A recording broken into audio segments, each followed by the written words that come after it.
Assalamualaikum warahmatullahi wabarakatuh. Selamat sore, salam sejahtera untuk kita semua. Kami dari kelompok 6 akan mempresentasikan materi pengantar ilmu politik mengenai pemilu di Indonesia. Di sini saya Reza Nur Syifarindiani sebagai moderator dan pemateri, Fitria Nunik Nur Fauzia sebagai pemateri, Muhammad Kemal Ataturi sebagai pemateri, Ahmad Yusuf Kordowi sebagai pemateri, dan Luki Lukmanul Hakim sebagai pemateri. Silahkan disimak baik-baik videonya. Jika ada pertanyaan, di akhir presentasi akan ada sesi tanya-jawab. Sejarah pemilu. Pemilihan umum. Awalnya hanya dilakukan untuk memilih lembaga perwakilan saja. Setelah amandemen keempat Undang-Undang 1945 tahun 2002, Pilpres yang semula dilakukan oleh MPR disepakati untuk dilakukan langsung oleh rakyat dan dari rakyat. Dan Pilpres sebagai bagian dari pemilu diadakan pada tahun 2004. Pemilu juga harus dilakukan secara berkala 5 tahun sekali karena memiliki fungsi sebagai sarana pengawasan bagi rakyat terhadap wakilnya. Lalu, apa itu pemilu? Pemilu adalah proses memilih seseorang untuk mengisi jabatan politik tertentu.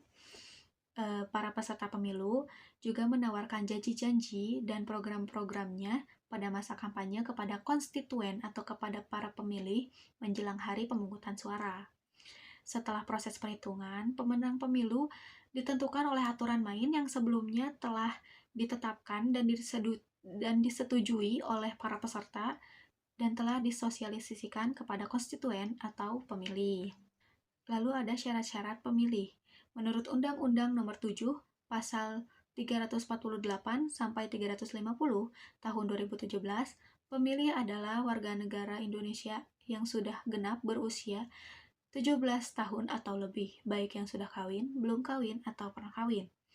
Lalu, pemilih juga dibedakan menjadi 3 kategori.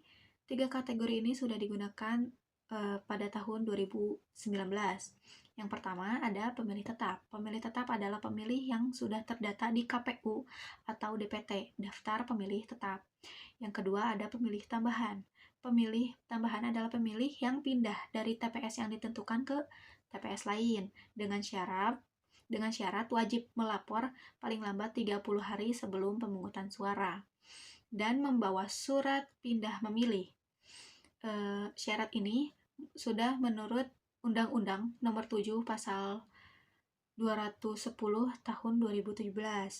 Lalu ada pemilih khusus. Pemilih khusus adalah pemilih yang tidak terdaftar di DPT atau DPTB. Syaratnya harus membawa identitas ke TPS dan nanti KPPS atau kelompok penyelenggara pemungutan suara akan memberikan hak suara dengan pertimbangan ketersediaan surat suara di TPS. Lalu ada metode pemilu. Metode pemilu itu ada 2, yang pertama yang terbuka dan yang kedua tertutup. Yang terbuka adalah para konstituen atau pemilih mencoblos nama atau foto peserta partai politik. Dan yang kedua yang tertutup adalah konstituen atau pemilih mencoblos nama partai. Di makna pemilu di sini ada 3 poin. Yang pertama berarti sebagai pembina konflik dari masyarakat kepada perwakilan agar integrasi masyarakat tetap terjamin. Dan yang perspektif tingkat perkembangan negara yaitu berarti sebagai alat untuk membenarkan rejim yang berkuasa. Dan yang poin ketiga perspektif demokrasi liberal, yaitu berarti sebagai upaya untuk meyakinkan dan melibatkan individu dalam proses politik. Nah, makna pemilu juga memiliki makna sebagai kunci utama yang terciptanya demokrasi tersebut. Dan pemilu juga menjadi wujud paling nyata dari suatu kedaulatan rakyat yang dimana menghadapkan terhadap hak-hak yang di dalamnya untuk mengeluarkan suara untuk memilih para pemimpin kita. Kemudian memunculkan dan memilih calon-calon pemimpin berdasarkan nilai yang berlaku demi terciptanya demokrasi yang akurat. Mengapa Indonesia menggunakan sistem pemilu? Karena Indonesia dengan diadakannya pemilu memberikan ruang kebebasan bagi individu dan suatu mekanisme transfer kekuasaan politik secara damai. Dan karena Indonesia juga menganut sistem demokrasi yang di dalam penyelenggaraan pemerintahannya. Dalam sistem demokrasi itu terdapat beberapa pilar. Yang pertama yaitu untuk adanya penyelenggaraan pemilu yang bebas dan berkala. Dan kedua, adanya pemerintahan yang terbuka, akuntabel, dan responsif. Dan yang poin ketiga, adanya perlindungan terhadap HAM. Dan yang keempat, perkembangan sipil society dalam masyarakat. Nah, jadi Indonesia menggunakan sistem pemilu karena menjadi salah satu prasyarat dalam sistem politik demokrasi. Apa fungsi pemilu? Yang pertama, pembentukan legitimasi penguasa dan pemerintah. Yang kedua, pembentukan perwakilan politik rakyat. Yang ketiga, sirkulasi elit penguasa. Yang keempat, pendidikan politik. Apa tujuan dari adanya pemilu? Yang pertama, pemilu sebagai implementasi kedaulatan rakyat. Yang kedua, pemilu sebagai sarana membentuk perwakilan politik. Yang ketiga, pemilu sebagai sarana penggantian pemimpin secara konstitusional. Yang keempat, pemilu sebagai sarana pemimpin politik memperoleh legitimasi. Yang kelima, pemilu sebagai sarana partisipasi politik masyarakat. Asas-asas pemilu. 1. Umum. Asas pemilu yang menganut asas umum, maksudnya pemilihan umum diikuti oleh semua warga negara Indonesia yang telah memenuhi syarat tanpa terkecuali. Tidak ada perbedaan, semua orang dari berbagai suku, ras atau agama berhak mengikuti pemilu jika sesuai syarat yang telah ditetapkan sebelumnya dan telah memiliki hak pilih. 2. Langsung.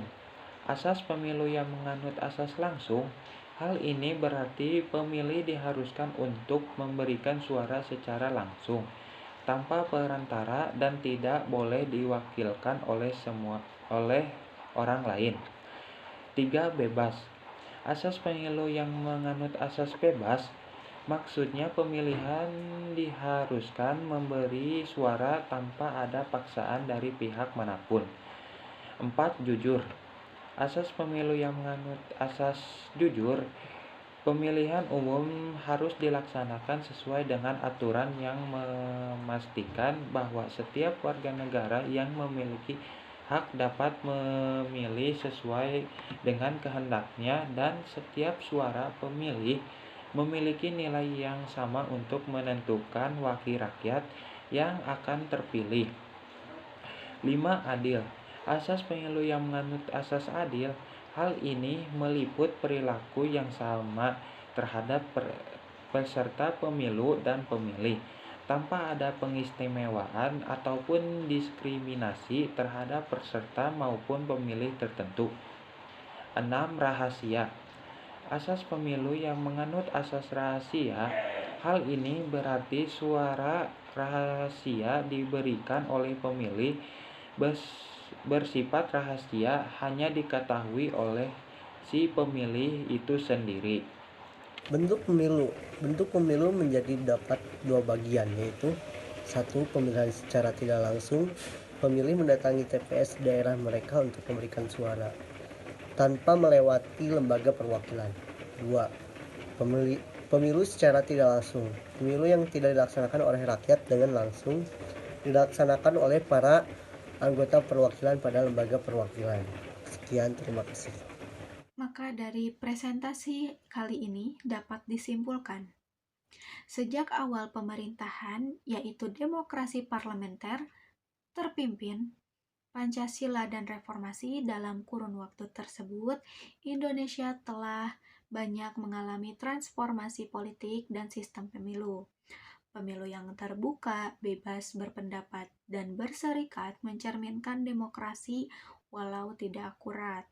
Seiring dengan perkembangan zaman, perkembangan kehidupan politik semakin kompleks, Diharapkan dengan semakin banyaknya pengalaman dan perkembangan politik Indonesia dapat menciptakan stabilitas nasional. Sekian presentasi dari kelompok kami. Terima kasih. Wassalamualaikum warahmatullahi wabarakatuh.